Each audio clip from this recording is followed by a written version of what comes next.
Hello, Rosie. How you doing today? Hi, Eddie. I'm doing great, thanks. How are you? Doing great as well. Rosie, today I want to talk about your managed sales teams, sales development teams, so that buyers looking at this service listing in the Cloudless Marketplace can decide whether they want to invite you for an interview about their needs or not. I have three questions to cover with you, so let's go ahead and get started with the first one. Who is the best fit for this service offer? Yeah, thanks, Eddie. So, the best fit is going to be a company who has found a market product service fit, a company who is ready to take more deals in their pipeline. It's essential that someone that we're working with, a company, has a sales member, at least one sales member in place, so that they can effectively take the leads that Belkins will schedule for them down their pipeline and down their funnel. Um, so really anyone who is ready for qualified, warm appointments, will be scheduling those onto their sales team's calendar. And that's pretty much, industry speaking as well. We have a lot of experience in tech companies, in SaaS companies, digital marketing, sustainability. We have a lot of experience in a diverse amount of industries. We know exactly how to reach out to the titles that we want to reach out to. A lot of times when clients work with us, they're looking to reach out to higher titles, and that is also really strong area where we understand what type of language will resonate with the title that client really wants to speak to and the champion buyer. Okay, fantastic. So it seems like this is not for very junior companies that don't have yet a sales team, or maybe where unless the CEO is the one doing the sales and they have room to take more meetings, the meetings that you will be setting for them to close, that may be a good fit. Other than that, it should be a company that has an established team. You mentioned at the beginning, is there maybe like a recommended minimum ticket or annual contract value for their product or service? Yeah, the annual contract value should be right around $50,000 for the year. Hmm. And that will create a very positive ROI in most any situations that we're working with our clients in. Okay, fantastic, Rosie. Now that takes me to the second question, which is what are the components of this service offer? Yeah, Eddie, the components that are involved with this service offering are going to be email outreach, LinkedIn outreach, and intent calling. Perfect. Now, so it's an omni-channel approach. Help me understand a little bit more of the platforms and maybe the people involved in these omni-channel approach to book those appointments that your clients get as a result of hiring the service. Absolutely. So, we first wanted to just mention we very much recommend an omni-channel approach. It is definitely the best way to get brand awareness across, also with urgency, just Mhm. time in getting that meeting booked. There are just more opportunities for the prospect that we're reaching out to on our client's behalf to respond, engage, and there's just a lot more nurturing in this omni-channel approach. So, with that being said, let's break down how this process works. So, first, what we'll do is we will come up with the ideal customer profile or persona with our client. And this is typically the client already has this understood pretty well, but there's a lot of instances as well where we're able to bring a lot to the table because we've worked with industries like the clients that we're bringing in as well. So we can add this knowledge into the campaign. Um, so we'll have our ideal customer profile or persona, and Mhm. then we will have a lead research team that custom researches at the starting point 1,500 net new contacts per month. Got it. I mentioned this is just the starting point.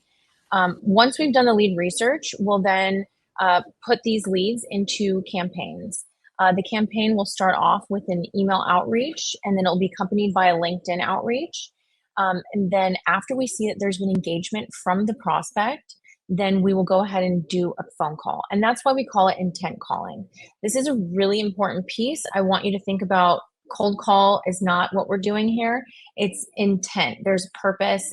We know that the prospect has engaged at some level, so it makes for a better conversion rate, and you're just not calling into thin air.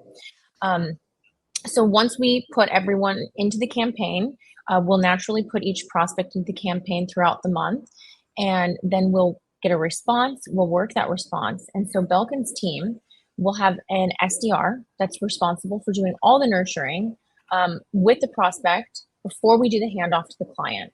So we will send white papers, case studies, we'll back and forth answer high level questions. If we're unsure about a question, we'll reach out to our client, just make sure that we have that high level answer. Um, then we will continue with that nurture until the prospect is ready to have a call with our client. Once they're ready, we'll go ahead and book that appointment onto our client's calendar. And this is why I mentioned the sales role is so important, integral in this process, because we'll be booking the call with that sales executive. Hmm. The sales executive will get to open their calendar and they'll see that there's an appointment on their schedule. They'll have an email with all the information about the prospect, the correspondence that Belkin's team has had on their behalf with the prospect, and they'll be fully equipped and ready for that warm, qualified call. Perfect, to crush it there in that initial meeting. Now, you mentioned something interesting around the SDRs that are going to be doing the phone calls. And I wanted to double click on that. Are the SDRs a dedicated resource that gets assigned to your clients' accounts? And if so, are there any other roles that may be working on the front line or behind the scenes in the delivery of the service? Maybe the BDR or SDR is doing the cold calling. Is there anyone else that complements the lead generation efforts, the content creation efforts? Maybe if you can unpack that for us. Yeah, great question. So you're actually going to have every client that works with us, at minimum, we'll have 5 representatives working on their account. And these representatives are as follows. So first, we're going to have someone who's responsible for the whole structure setup, the infrastructure. This is your technical expert. They're setting up the emails, the domains, making sure that we're not hitting spam and going into the inbox. Folderly, our platform, our proprietary platform that we utilize, is set up with the accounts and the campaign. So you have your technical expert, that's one. You also have your lead research specialist. That person is doing only the lead research. This is manually done based off of the ICP. And then you're also going to have an SDR. The sales development representative is going to do all the responses and nurturing on our client's behalf. Okay. And it will just be one SDR. So that SDR will be with the campaign throughout the lifetime of the campaign, 9 times out of 10. And so they really get to live and breathe like they're the client. Right. We're also going to have a content specialist, and this person is in charge of creating all of the email, LinkedIn, and calling content that we'll be utilizing. This content is also provided to the client and also approved by the client. That's an important part for us. We want to make sure we're really staying in line with their vibe and just being aligned in general. And Okay. then last but not least, you have your account manager, and they're going to be doing the strategizing. They're going to be your main point of contact, and you'll be meeting with them if you are interested on a weekly basis. I say that because sometimes clients like to only meet once a month. Sometimes it's every week. So it really just depends on the client and what the availability and preference is there. Right, the level of management and control that they want to have. So Yeah. just to quickly recap, Rosie, 5 people that are going to be part of your team when you hire a rep to do outbound through Belkins. Tech Mhm. expert, you did mention a technology to a platform there, Folderly, to reduce the chance of maybe reaching spam. So they always get to the messages always get to the prospect's inbox. Lead research specialist, so that someone that's going to use different databases to source the information, put it together, clean it, just so that the rep could just focus on connecting, and not really dealing with bad contact information. Is that correct? That's exactly right. Awesome. So we got those 2 so far. Then the dedicated SDR, which I believe is going to be the tip of the spear, as you mentioned, nurturing the prospects, keeping the relationships warm. Then the content specialist, which I think is very interesting. So they create all the scripts, all the templates for the different channels, and everything approved by the client. Lastly, the account manager, as you said. Some people want a little bit more control. Others just want to delegate everything, and I'll catch you next month and see how everything's going. Right? That's very interesting. Now, I may take you a little bit back with my last question. Because you were explaining a little bit of how the process works from maybe the creation of the ideal company or customer profile, the leads.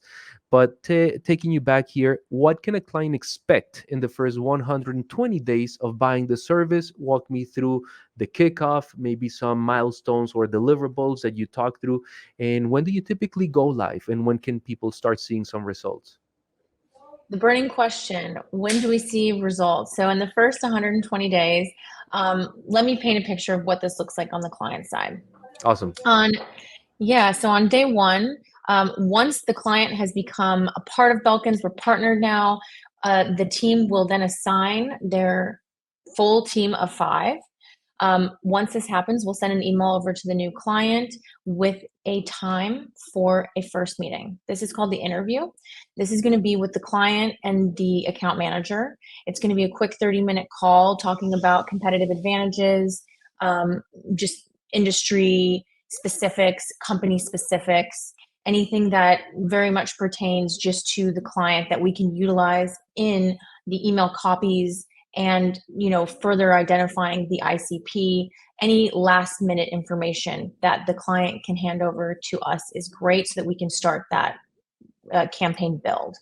So after Nice. this first call, then the Belkins team, will meet internally. So this is the account manager plus the other four members at minimum. They'll meet and they'll come up with the full campaign plan. Here's what the cadence looks like. Here's what the outreach looks like, and everything to a T. Nice. The next 24 hours, we'll then meet with the client again. And this is now all hands on deck. So you get the whole team of five at minimum from Belkins, plus anyone from the client's group who wants to come to that call as well. Then the Belkins account manager will discuss what the campaign is going to look like, and we'll set up expectations as far as what we're going to need approval for. Mhm. Like I mentioned before, once we create the copy, the email, LinkedIn, and phone, then we will send it over to the client within a couple of days to approve that and send back any questions along with it. So our onboarding is typically 8 business days. So Wow. from the interview call on day one plus 8 days, then we're going live. That's pretty quick. So eight days to go live. In that session, you learn everything that you need to polish the ICP, start generating the leads, and start generating the copy. In a week, you go live. Now, the $1 million question: results on average. What could you tell the audience? When should they start expecting them? Is second week too soon? First month? What have you seen historically? Yeah, so the results are going to be naturally tapered in. So as soon as we go live, we're reaching out organically to the clients. We have 1,500 at minimum that we're reaching out to a month for our clients. So we're not going to put all 1,500 in on day one. So we're Mhm. slowly adding them in over the course of a month. So what you can expect is getting responses from your prospects that we're going to be nurturing as your Belkins partner in weeks 2 and 3. You can start Mhm. seeing those responses come through. I mean, even as soon as your first day, you can really start seeing responses. But really, we're looking for those appointments. That is that KPI that Belkins is working towards. So we will see those first appointments come through. We'll see it beginning in month one. We'll see it doubling in month two. And then we really see this repeatable number that we expect every single month thereafter, starting around month 3 or month 4. So that is that full ramp number. And every company, every industry, because of the variables, is very different on what we can expect on a projection. Projection meaning how many appointments we can expect each month. But before we start the whole process, before the client becomes a client, we discuss what that projection looks like. So, what Belkins is able to do is discuss what we can expect on a monthly cadence for new appointments set each month when that client becomes a partner with Belkins. Okay, fantastic. So they get an idea of the volume that they're going to be working with, That should also help them prepare and staff themselves. As you said it at the beginning, they need to have a team in place, in this case a team of account executives that can close these deals, so that as you project your numbers and they see the volume picking up, they can decide whether they need to hire more account executives to continue thriving and converting the opportunities that you're setting. Rosie, this is pretty useful. Is there anything else you want to share with the audience in terms of people, platform, or process involved in the delivery of the service? Yeah, in my experience, the sense of urgency has been unparalleled, and that's with regards to the A/B testing, optimizing the campaign, making changes to really just better optimize the campaign day in and day out. There's so many experts on deck, which is why I love the way that our process flows, because we have an individual who is an expert at this one vertical or job, and they stick to that job for the client, and the client can expect this repetitive result because of that. And it also really helps with burnout. I've seen a lot of times Mm. if it's structured differently, there can be a little bit of burnout because each rep is handling so many different parts of the project, where the rep that we're working with is only focused on one aspect, so they can really be the best at that. Right, shine through their craft. Okay, awesome. Yeah. Well, Rosie, this has been very, very helpful. Thank you so much for providing more details about your omni-channel sales development managed teams, so that users of the CloudTools Marketplace can decide whether they want to invite you for an interview about their sales needs or not. Rosie, thank you again for taking some time to share more details about Belkins services, and I'll catch you on the next one. Thanks, Eddie.